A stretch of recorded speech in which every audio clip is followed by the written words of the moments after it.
Hi hello welcome to Kiran TV news. OG OG OG ఇప్పటి వరకు ఎన్నో సినిమాలు చూసాం, కానీ ఈ సినిమాకు ఉన్నటువంటి క్రేజ్ని మాత్రం ఎప్పుడు ఎక్కడ చూడలేదనే అనాలి. అసలు నిజంగా చెప్పాలంటే హాలీవుడ్ సినిమాలు చూసాం, బాలీవుడ్ సినిమాలు చూసాం, ఇటు రజనీకాంత్ గారి నుంచి అమితాబ్, చిరంజీవి గారిని, ఎంతో మందిని, ఆఖరికి ప్రభాస్ గారిని కూడా చూసాం. రామ్ చరణ్ గారి సినిమాలు చూసాం. ఏ సినిమాకి అసలు పాన్ ఇండియా సినిమా అంటే ఒక రేంజ్లో ఉంటుంది. అలాంటి ఆ సినిమాలకు కూడా దక్కని అరుదైన రికార్డులు ఓజీకి వస్తున్నాయంటే ఈ సినిమా మానియా ఏంటో, పవన్ కళ్యాణ్ గారి స్టామినా ఏంటో, పవన్ కళ్యాణ్ గారి అభిమానుల రచ్చ ఏంటో ఈ సినిమాతో లోకమంతా తెలిసే విధంగా కనిపిస్తుంది. ఇకపోతే టికెట్ల గురించి మనం ప్రత్యేకించి చెప్పుకోవాలి. అసలు రజనీకాంత్ గారి సినిమా ఒక రేంజ్లో ఉంటుంది. అసలు నాట్ ఓన్లీ మన ఇండియా, మలేషియా కావచ్చు, సింగపూర్ కావచ్చు, జపాన్ కావచ్చు, ఎన్నో దేశాల్లో పండగలా జరుపుకుంటారు. అంతేకాదు ప్రభాస్ గారి సినిమా వస్తుందంటే ఎస్పెషల్లీ మన సౌత్లోనే కాదు, నార్త్లో కూడా అద్భుతంగా రెస్పాన్స్ వస్తుంది. అటు కమల్ హాసన్ కావచ్చు, అటు అమీర్ ఖాన్ కావచ్చు, లేదా షారుఖ్ ఖాన్ కావచ్చు, అమితాబ్ బచ్చన్ కావచ్చు, వీళ్ళెవ్వరికీ దక్కని ఒక అరుదైన రికార్డు పవన్ కళ్యాణ్ గారి ఓజీకి దక్కిందంటే ఆ సినిమా క్రేజ్ ఏంటో అర్థమైపోతుంది. ఇప్పటికే ఓజీకి సంబంధించి నైజాంలో ఓన్లీ ఫస్ట్ టికెట్ అమ్మితే 5 లక్షలు పెట్టి కొన్నారట. దీన్ని ఎందుకు చెప్తున్నాను అనేది లాస్ట్ వరకు చూడండి, చాలా క్లారిటీగా అర్థమవుతుంది. కొంతమంది ఏడిసి వస్తున్నారు, వాళ్ళకు కూడా మంచి కంటెంట్ ఇచ్చే ప్రయత్నం చేద్దాం, రోస్ట్ చేసే ప్రయత్నం కూడా చేద్దాం. ఇకపోతే చెన్నైకి సంబంధించిన అభిమానులు 1,72,000కి మొదటి టికెట్ కొన్నారు. అలాగే విశ్వనాథ్లో మొదటి టికెట్ 1,53,211 పెట్టుకున్నారు. అలాగే బెంగళూరులో 3,61,300 టికెట్ కొన్నారు. ఇంతేకాదు అబ్రాడ్లో దీనికి మించి ఇప్పటికే సినిమా బిజినెస్ జరిగింది, ఊహించడం కూడా కష్టమైపోతుంది. అలాంటి ఈ సినిమాకి అంటే పవన్ కళ్యాణ్ గారి మీద అభిమానం కావచ్చు, ఇదంతా కూడా మళ్ళీ జనసేన పార్టీకి వెళుతున్నటువంటి పరిస్థితే కనిపిస్తుంది. వాళ్ళందరూ కొనుక్కున్నా కానీ మళ్ళీ డొనేట్ చేస్తారని కూడా తెలుస్తూ ఉంది. అది ఎంతవరకు నిజం అనేది మనకు తెలియదు, కానీ అటు నిర్మాతలు కొంచెం క్లారిటీ ఇవ్వాల్సి ఉంది. కొంతమంది అయితే అనుకుంటున్నటువంటి మాట.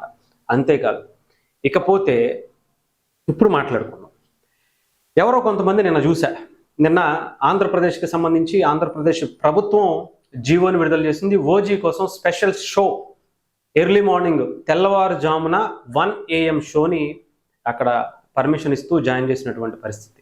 దీనికి 1,000 రూపాయలుగా డిక్లేర్ చేస్తూ ఇచ్చినటువంటి, అంటే 1,000 రూపాయల వరకు పెంచుకోవచ్చు అని ఇచ్చినటువంటిది. సింగిల్ స్క్రీన్కి ఇంత, లేదా మల్టీప్లెక్స్కి ఇంత, దీనికింత అని చెప్పేసి చెప్పడం జరిగింది. అటు చిన్నగానే ఉంది, అంటే 150, 200 నుంచి 1,000 రూపాయల వరకు కూడా పెంచుకునే అవకాశాన్ని అక్కడ ఉన్నటువంటి నిర్మాతలకు ఇచ్చింది ఆంధ్రప్రదేశ్ ప్రభుత్వం.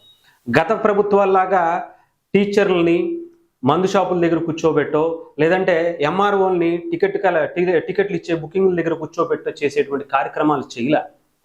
వాళ్ళు కష్టపడి ఒక సినిమాని నిర్మిస్తే దానికి తగ్గ ప్రతిఫలం రావాలని ఆంధ్రప్రదేశ్ ప్రభుత్వం కూడా వాళ్ళకి చేయూతనిస్తూ ఒక జీవోని తీసుకొచ్చింది. 10 రూపాయలకి 15 రూపాయలకి టికెట్ రేస్ చేసి మీ ఏదో ఏమంటారు చూసారా, రాక్షస ఆనందాన్ని పొందారు కదా, అలా చేయలే.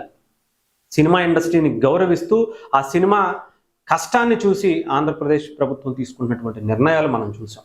ఓన్లీ పవన్ కళ్యాణ్ గారి సినిమాకి వస్తే ఒక రేటు, మిగతా వాళ్ళ సినిమాకి వస్తే ఇంకొక రేటు చెప్పలా. అటు ఏ సినిమా వచ్చినా, ఎవరి సినిమా రిలీజ్ అయినా వాళ్ళు అడిగితే ఆ సినిమాకి సంబంధించినటువంటి బడ్జెట్ దృష్ట్యా వాళ్ళకి ధరలు పెంచుకునేటువంటి అవకాశాన్ని కల్పించింది. అయితే ఈ 1,000 రూపాయలు అనే టికెట్ దాన్ని కూడా వైసీపీ పప్పీ బ్యాచ్ ఉంటుంది కదా, పేటీఎం బ్యాచ్ అంటారు కదా, వీళ్ళకి మింగుడు పడతలా. అర్థమైపోయింది ఓజీ సినిమా ఏ రేంజ్లో కొట్టబోతుందో. ఈ దెబ్బకి వీళ్ళు ఏదో చిన్న ఏదో అంటారు కదా, పిల్లబచ్చ ఆటలు ఆడుకుంటున్నారు మధ్యలో. అసలు ఎవడ కనిపించట్లా. ఆ సునామీలో ఏదో అంటారు కదా, సముద్రంలో కాకిరెట్టలాగా కొంచెం వాళ్ళు చేసేటువంటి ప్రయత్నాలు చేస్తున్నారు, ఆ పిచికారీ చేసేటువంటి ప్రయత్నం. అది ఎక్కడ సునామీలో కనిపించకపోగా తిరిగి ఆ సునామీలో కొట్టుకుపోయేటువంటి పరిస్థితి వీళ్ళు వేసేటువంటి ట్వీట్లు. అయితే కొంతమంది మరీ కొంచెం ఏడుస్తున్నట్టుగానే కనిపిస్తుంది. గొక్క పెట్టుకుని ఏడుస్తున్నటువంటి వాళ్ళకి ఈ చిన్న రోస్టింగ్ మీకోసమే.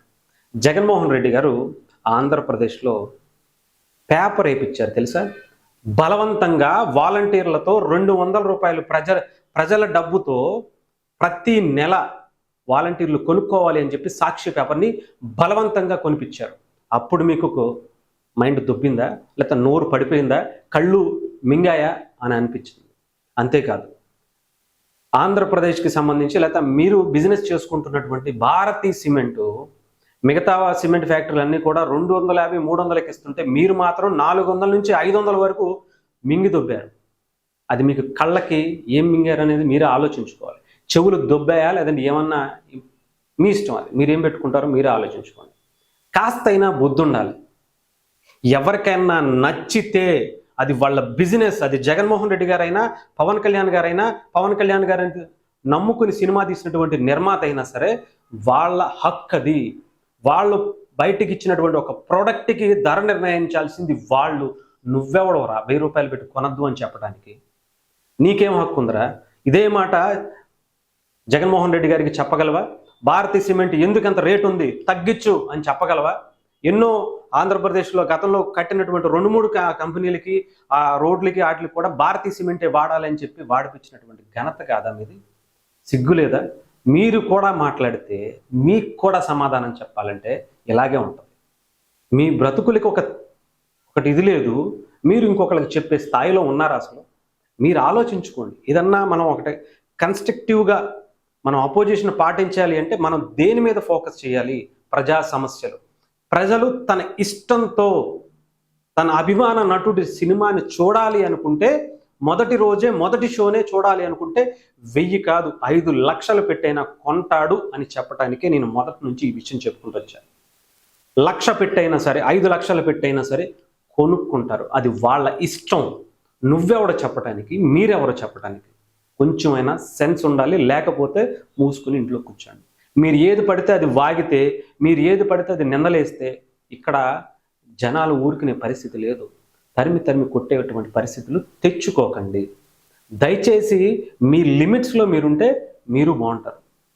లేదు ఇలాగే ఉంటామంటే మీకు సంబంధించినటువంటి బండారాన్ని అంతా కూడా మీకు మీ ముందు కళ్ళు కట్టినట్టుగా వివరించాల్సినటువంటి పరిస్థితి ఉంటుంది. తెలుసుగా మీ చరిత్ర ఏంటో. తల్లిని చెల్లినే ఆస్తుల కోసం బయటికి మెడపట్టుకు బయటికి గింటేయటమే కాకుండా, నిర్దాక్షిణ్యంగా గోడకేసి గుద్ది పంపించడమే కాకుండా, కోర్టుకు వెళ్ళి మా తల్లి మీద గెలిచాను, మా చెల్లి మీద గెలిచాను అని చెప్పి విర్రవీగుతున్నటువంటి వ్యక్తి దగ్గర మీరు ఈ చేస్తున్నటువంటి పనుల గురించి ఆలోచించుకోండి. ఎలాంటి వ్యక్తి దేనికోసం ఒక బాబాయిని చంపినటువంటి ఇంకొక తమ్ముడిని వెనకేసుకుని ఏం చేస్తారు? అయితే ఏంటి? ఒక దళితుడిని చంపి డోర్ డెలివరీ చేసినటువంటి వ్యక్తిని పక్కనేసుకునేటువంటి తిరిగేటువంటి వ్యక్తిత్వం కలిగినటువంటి వ్యక్తికి సపోర్ట్ చేస్తున్నారనేది ఆలోచించుకోండి. పవన్ కళ్యాణ్ గారు గొప్పోళ్ళ కాదా ఇవన్నీ పక్కన పెట్టండి. అసలు మనం ఏం చేస్తున్నాం, మనం అసలు దేనికి విమర్శించాలి, ఎందుకు విమర్శించాలి, దేని మీద విమర్శించాలి, ఇది తెలుసుకోండి.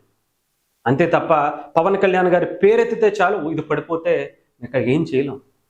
ఆయన పేరు కనబడితే చాలు మీకు ఇది కింద మీద వచ్చేస్తుంది. మీకు దమ్ముంటే అసెంబ్లీకి వచ్చి మాట్లాడండి, సమస్యల మీద మాట్లాడండి. ఇదే టికెట్కి సంబంధించిన క్వశ్చన్ అసెంబ్లీలోకి వచ్చి వేయండి, మీకు చెప్పు తెగిపోయే సమాధానం ఇస్తారు.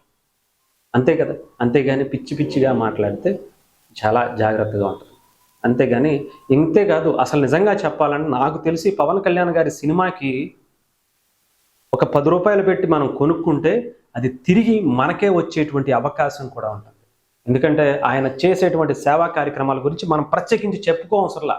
ఆయనకి 10 రూపాయలు ఇస్తే తిరిగి దానికి ఇంకో 10 రూపాయలు వెనక్కేసి మళ్ళీ తిరిగి మనకి ఇచ్చే టైప్ ఆయన సినిమా చూడడం అంటే ఒక దేవుడి గుడి హుండీలో వేస్తే మనకు పుణ్యం వస్తుందో రాదో తెలియదు, కానీ పవన్ కళ్యాణ్ గారి సినిమా చూస్తే మాత్రం డెఫినెట్గా ఆ తిరిగి మనకు ఆ ఫలాలు అనేవి మనకు వస్తాయి. అందులో ఎటువంటి సమస్య లేదు. సో డెఫినెట్గా అది వాళ్ళ హక్కు, ఆ నిర్మాతల హక్కు, లేదా జగన్మోహన్ రెడ్డి గారి సిమెంట్ రేట్ని పెంచుకునే హక్కు వాళ్ళందరికీ ఉంది. వాళ్ళ యజమానులు వాళ్ళ కష్టపడి వాళ్ళు నిర్మించుకున్న ఆ బిజినెస్కి తగ్గ ప్రతిఫలం అది. అంతేగాని మధ్యలో మీరు చెప్పే కదా ఇందాక, సముద్రంలో కాకిరెట్టలాగా కలుషితం అయిపోయి పిచ్చిగా చేసుకోకండి.